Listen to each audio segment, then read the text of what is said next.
Le mystère du désir féminin. Ce n'est pas ce que la femme dit qu'elle veut, qui la guide, mais ce que son inconscient réclame en silence. Machiavel l'affirmait. Pourquoi certaines femmes tombent-elles sous le charme d'hommes précis, alors que d'autres, objectivement plus parfaits, ne leur inspirent rien? Pourquoi l'attraction semble-t-elle parfois irrationnelle, presque cruelle, défiant toute logique morale ou émotionnelle?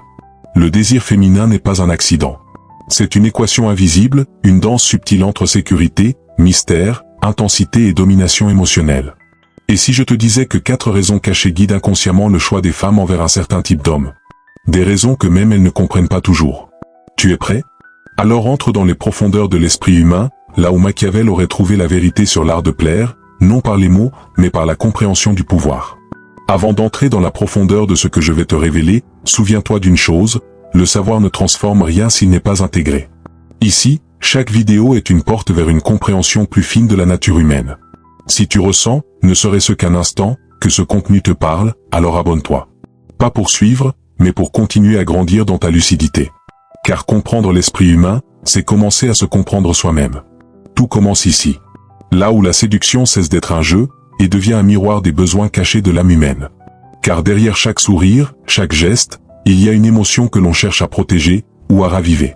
Et c'est là que réside la première vérité, la plus méconnue, celle que Machiavel aurait appelée le fondement invisible du pouvoir émotionnel, la sécurité. C'est la première raison, et probablement la plus sous-estimée, pour laquelle une femme choisit de s'abandonner à un homme. Grand est l'homme qui fait ressentir la sécurité émotionnelle. Il existe une forme de pouvoir que peu d'hommes comprennent. Un pouvoir silencieux, presque invisible, qui ne se manifeste ni par la force, ni par la domination, mais par la paix qu'il dégage. C'est ce que Machiavel aurait appelé le pouvoir de la présence maîtrisée. L'homme qui le possède n'a pas besoin d'élever la voix, ni de prouver quoi que ce soit. Sa simple stabilité intérieure suffit à rassurer, à apaiser, à créer autour de lui une atmosphère où le cœur féminin se dépose sans crainte. Dans un monde saturé de faux-semblants et d'hommes anxieux d'être aimés, celui qui demeure calme devient rare, donc précieux. Il ne cherche pas à séduire, il cherche à comprendre. Et c'est précisément cela qui fait naître, chez la femme, un sentiment de sécurité qu'aucun physique ne peut remplacer. La psychologie moderne le dit clairement, le désir féminin est émotionnel avant d'être physique. Lorsqu'une femme rencontre un homme, son inconscient n'évalue pas seulement son apparence ou son statut, mais sa capacité à maintenir un espace émotionnel stable. C'est comme si son esprit demandait en silence. Puis-je être moi-même près de lui, sans craindre d'être jugé, trahi ou abandonné?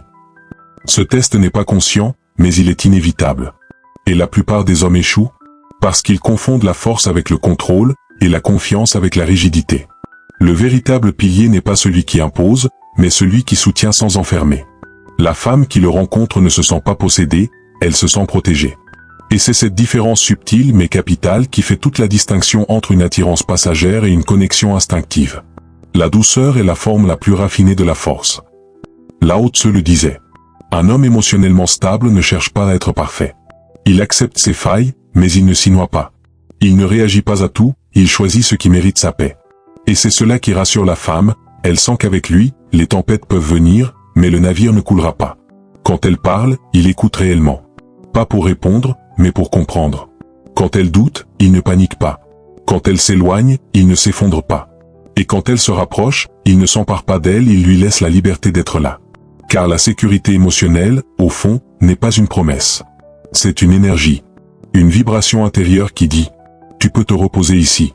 Tu n'as pas besoin de lutter. » Machiavel, s'il avait écrit sur l'amour, aurait sans doute affirmé que la paix est une stratégie plus puissante que la conquête. Car une femme qui se sent en sécurité donne sans calcul. Elle ne se protège plus. Elle s'ouvre. Et cette ouverture est le véritable point d'entrée du désir féminin. Beaucoup d'hommes confondent la passion avec la précipitation. Ils pensent qu'il faut impressionner pour séduire. Mais la femme ne s'abandonne pas à celui qui brille, elle s'abandonne à celui qui tient. Tient ses mots, ses émotions, sa direction. C'est ce que Viktor Frankl appelait l'axe intérieur, ce centre de gravité spirituelle qui empêche l'âme de se disperser. Celui qui ne se maîtrise pas ne mérite pas la confiance d'autrui. Selon Sénèque, la maîtrise de soi n'est pas froideur. C'est l'art d'offrir un cadre dans lequel l'autre peut s'exprimer librement. Et la femme qui le ressent le sait immédiatement, non pas par les mots, mais par ce qu'elle éprouve en silence, un relâchement, une paix rare, une impression d'être enfin comprise sans explication. Ce type d'homme attire d'une manière étrange. Il ne promet rien, mais il inspire tout. Il ne demande pas d'attention, mais il en reçoit naturellement, parce que sa présence est une promesse implicite de stabilité. Il ne cherche pas à gérer la femme, il crée l'espace où elle peut exister pleinement. Et cet espace est son royaume silencieux. Tu vois, la sécurité émotionnelle ne se joue pas dans les grandes déclarations. Elle se tisse dans les petites choses, dans la cohérence, dans la parole tenue, dans la patience silencieuse. Elle se perçoit dans la façon dont un homme regarde une femme sans la disséquer, dont il lui parle sans la juger, dont il reste droit même quand elle vacille. Et c'est là que naît la confiance. Une confiance qui devient désir, parce qu'elle réveille le besoin le plus profond de toute âme, celui de se sentir en paix auprès de quelqu'un. Mais cette paix, paradoxalement, est ce qui prépare la prochaine étape. Car après la sécurité vient un autre besoin, plus sauvage, plus déroutant, celui de se sentir vivante. Et c'est là que naît la deuxième raison cachée. Grand 2, l'homme qui fait ressentir l'intensité. Il y a une chose que beaucoup d'hommes n'osent pas affronter, ce n'est pas la stabilité qui éveille le désir, c'est l'intensité. Les femmes veulent se sentir vivantes. Elles veulent que quelque chose ou quelqu'un brise le silence de leur quotidien, que le sang circule plus vite, que la pensée se brouille, que le cœur s'emballe. Elles veulent ressentir même si ce qu'elles ressentent les effraie. Le danger est doux à celui qui en a goûté. Disait Sénèque. L'homme qui comprend cela devient une tempête. Pas une tempête destructrice, mais celle qui arrache les masques et réveille les sens. Il entre dans une pièce, et soudain tout semble différent. Son regard a cette intensité rare qui fait douter, qui trouble, qui capte sans crier. Ce n'est pas de l'agressivité, c'est une présence qui brûle doucement, mais profondément. La psychologie du désir parle de dopamine et d'adrénaline. Deux hormones que le corps associe à la vie elle-même. Quand une femme rencontre un homme qui déclenche cette réaction, elle n'analyse pas. Elle ne se demande pas si c'est raisonnable. Son esprit sait que c'est dangereux, mais son corps, lui, veut plonger. C'est cette tension entre la peur et l'attirance qui crée l'obsession. C'est ce jeu d'équilibre entre la lumière et l'ombre, entre la chaleur et le froid, qui fascine. Tu l'as sûrement remarqué, certaines femmes sont attirées par des hommes qui les font souffrir. Pas parce qu'elles aiment la douleur, mais parce qu'elles aiment l'intensité des émotions qui en découlent. Parce qu'elles préfèrent souffrir dans le feu que mourir dans le silence. Il vaut mieux un cœur en flamme qu'un cœur éteint. Selon Kierkegaard, l'homme intense ne cherche pas à plaire, il cherche à marquer. Chaque mot, chaque silence, chaque geste a un poids, une tension. Il ne répète pas les phrases apprises, il parle avec ses tripes. Et même quand il ne dit rien, il dit tout. Son mystère ne vient pas du secret, mais de la profondeur qu'il dégage. On sent qu'il a vécu, qu'il a traversé des tempêtes intérieures, qu'il porte une douleur maîtrisée, celle qui le rend dangereux sans être violent. Cette douleur contenue devient magnétisme. Le cerveau féminin réagit à cette intensité comme à une drogue. Chaque interaction devient une expérience sensorielle. Un regard trop long, une réponse imprévisible, un silence chargé de signification, tout cela active le circuit de récompense émotionnelle. Et sans s'en rendre compte, elle devient dépendante non pas de l'homme, mais de ce qu'elle ressent en sa présence. Mais attention, il y a une frontière invisible entre l'intensité et la toxicité. Machiavel aurait dit « Il faut savoir inspirer la crainte sans semer la peur ». L'intensité bien dosée captive. L'excès, lui, consume. C'est là que réside l'art véritable, savoir jouer avec le feu sans se brûler. L'homme intense ne promet rien. Il fait vivre. Et la femme, dans ce tourbillon, découvre une facette d'elle-même qu'elle ignorait. Ce n'est pas lui qu'elle désire vraiment, c'est ce qu'elle devient quand elle est avec lui, vibrante, instinctive, libre. Ce genre d'homme ne donne pas de réponse toute faite. Il pose des questions qui dérangent, il confronte, il provoque, il défie la routine. Il brise les certitudes. Et dans cette brisure, le désir naît. Ce n'est pas la stabilité qui nourrit la passion, mais le chaos apprivoisé. L'intensité, c'est ce qui fait passer la relation du mental au viscéral. Et c'est pour cela que certaines femmes ne peuvent oublier un homme, même longtemps après sa disparition. Parce qu'il a laissé une empreinte émotionnelle, une cicatrice douce qui ne s'efface pas. Mais il faut le comprendre, cette intensité n'est pas un rôle. Elle vient d'une vérité intérieure, d'une cohérence entre l'ombre et la lumière. L'homme qui la simule finit par s'épuiser. Celui qui la vit sincèrement fascine sans effort. Et c'est ici que se révèle le paradoxe. La femme veut ressentir la tempête, mais elle ne veut pas être détruite par elle. Elle veut que le feu brûle, sans tout réduire en cendres. C'est pourquoi, après l'intensité, vient la nécessité d'un autre équilibre, celui du mystère. Non plus le feu du chaos, mais la maîtrise du pouvoir invisible, l'art de ne pas être contrôlable. Grand 3, l'homme qui ne se laisse pas contrôler. Il y a une vérité que peu osent admettre, l'être humain ne désire jamais ce qu'il possède déjà. Le désir se nourrit de distance, d'incertitude, de rareté. Et les femmes, comme les hommes, ne sont pas attirés par la facilité, mais par ce qui résiste.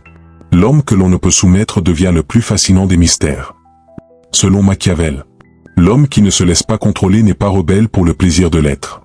Il est maître de sa propre direction. Il avance selon une logique intérieure, une ligne invisible que rien ne détourne. Et cette indépendance émotionnelle est sa véritable arme. La plupart des hommes cherchent à plaire, à convaincre, à mériter l'amour.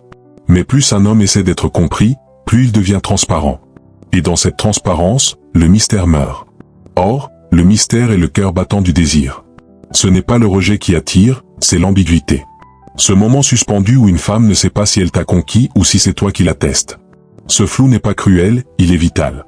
Parce qu'il empêche la prévisibilité. Et la prévisibilité tu l'envies plus sûrement que la trahison.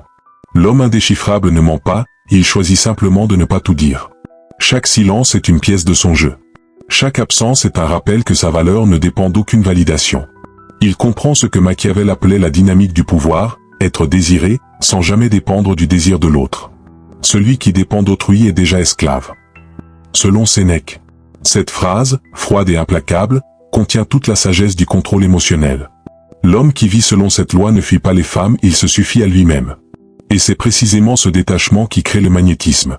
Parce qu'une femme sent instinctivement quand un homme peut partir. Et plus elle sent qu'il le peut, plus elle veut qu'il reste. Les psychologues appellent cela l'effet d'incertitude émotionnelle. Ce phénomène crée une tension cérébrale, le cerveau libère plus de dopamine quand la récompense est imprévisible. Autrement dit, l'homme qui garde son mystère est celui qui provoque le plus d'émotions. Mais attention, le but n'est pas de manipuler. L'homme machiavélien véritable ne joue pas un rôle. Il a construit une vie qui ne dépend pas de l'approbation féminine. Son énergie, sa mission, ses valeurs sont déjà alignées. Il n'a pas besoin d'amour pour exister, il existe, donc on l'aime. Celui qui n'a pas besoin d'être choisi devient impossible à ignorer. Et cette vérité, bien que cruelle, explique pourquoi certaines femmes poursuivent les hommes qui semblent inaccessibles.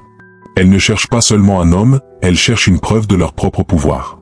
Si elles parviennent à conquérir celui que personne ne peut contrôler, elles se sentent vivantes, puissantes, reconnues. Mais l'homme intelligent ne se laisse pas dompter pour flatter un ego. Il garde la distance nécessaire entre l'attachement et la perte de soi. Il sait que tout ce qui se donne sans limite finit par être méprisé. Et que la valeur perçue dépend toujours de la rareté. C'est pourquoi il répond quand il le décide. Il s'implique quand cela a un sens. Il ne fuit pas, il choisit. Et chaque choix, chaque absence, chaque mot retenu devient une déclaration silencieuse. Tu peux m'aimer, mais tu ne me posséderas jamais. C'est ici que réside l'essence de son charme. Il ne cherche pas à contrôler la femme, il contrôle son propre besoin d'être aimé. Et c'est ce contrôle intérieur qui, paradoxalement, lui donne le pouvoir extérieur. L'homme indomptable inspire deux émotions contradictoires, la fascination et la frustration. Et c'est cette dualité qui nourrit l'obsession. Parce qu'il est une énigme vivante. On ne sait jamais s'il va rester ou partir, s'il aime ou s'il observe, s'il se livre ou s'il teste la profondeur de l'autre. Mais ce mystère n'est pas un masque, c'est le reflet d'une conscience plus élevée. Celle qui a compris que le vrai pouvoir dans une relation n'est pas d'avoir raison, mais de garder sa liberté. La liberté intérieure attire plus que la beauté extérieure. Et c'est cette liberté, précisément, qui ouvre la voie à la quatrième et dernière raison. Car il existe un niveau supérieur, un type d'homme encore plus rare, celui dont la vie elle-même est un message, celui que l'on ne désire pas seulement pour ce qu'il donne, mais pour ce qu'il incarne.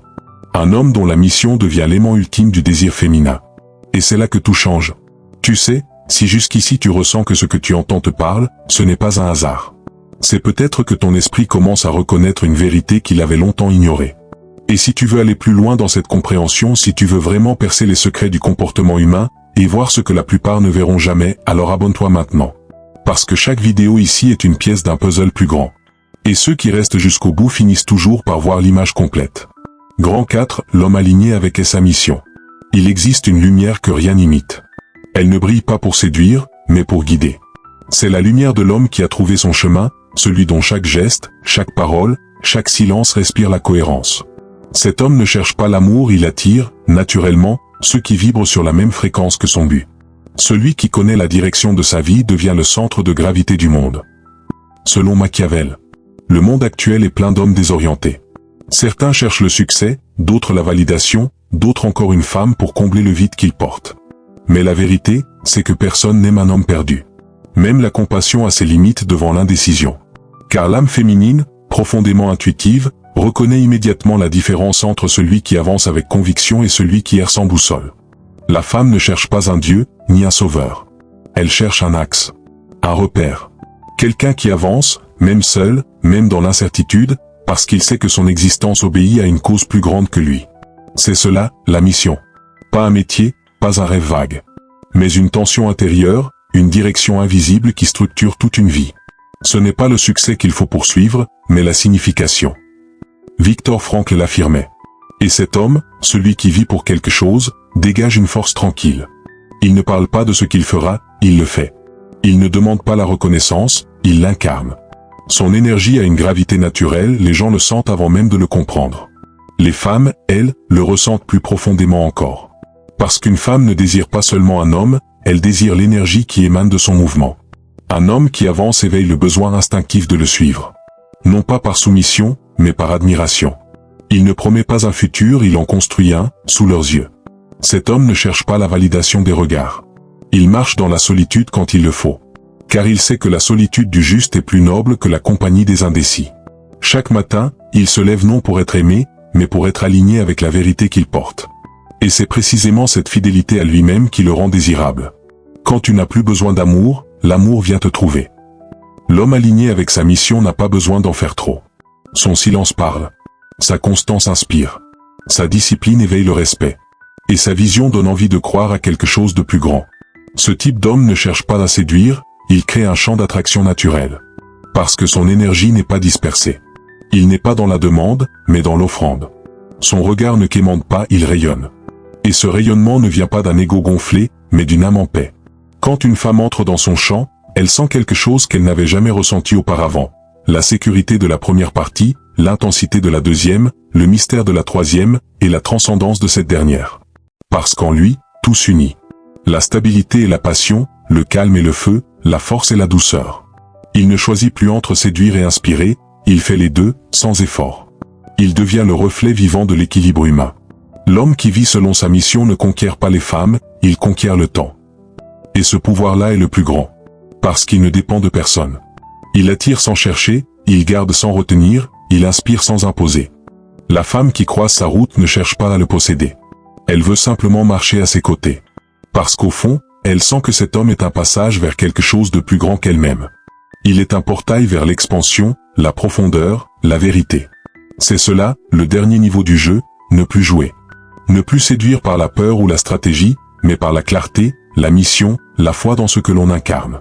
Cet homme ne parle pas d'amour, il le manifeste. Et dans son sillage, les âmes se réveillent. Parce que sa présence rappelle que l'amour véritable n'est pas une recherche, mais un rayonnement. Et c'est peut-être là la plus grande leçon que Machiavel n'a jamais écrite. Le pouvoir le plus absolu, c'est celui d'un esprit en paix avec sa propre direction. Et c'est ainsi que tout commence à s'unir. Car après la tempête du désir, après le mystère du contrôle, ce qu'il reste, c'est l'homme qui marche dans sa lumière. Et c'est lui, toujours lui, que les femmes suivent sans qu'il ait besoin de se retourner. Comprendre la nature humaine, c'est posséder la clé de tous les pouvoirs. Selon Machiavel. Alors retiens cela, les femmes ne couchent pas seulement avec un corps, elles s'abandonnent à une énergie. Celle qui leur fait sentir qu'elles sont en sécurité, vivantes, intriguées et inspirées. Et si tu veux comprendre le désir, ne cherche pas à plaire. Cherche à éveiller. Car dans l'âme féminine, l'attirance n'est pas un choix, c'est une résonance. Alors je te pose une question, quelle énergie dégages-tu vraiment? Celle qui rassure ou celle qui endort? Celle qui éveille ou celle qui supplie? La réponse, c'est là que commence ton véritable pouvoir. Si ces paroles ont trouvé un écho en toi, ne garde pas cette lumière pour toi seul. Abonne-toi pour continuer ce voyage intérieur. Laisse un commentaire pour partager ce que cela a éveillé en toi. Et envoie cette vidéo à quelqu'un qui doit l'entendre. Car parfois, une seule idée peut transformer une vie, et la tienne pourrait en éclairer une autre.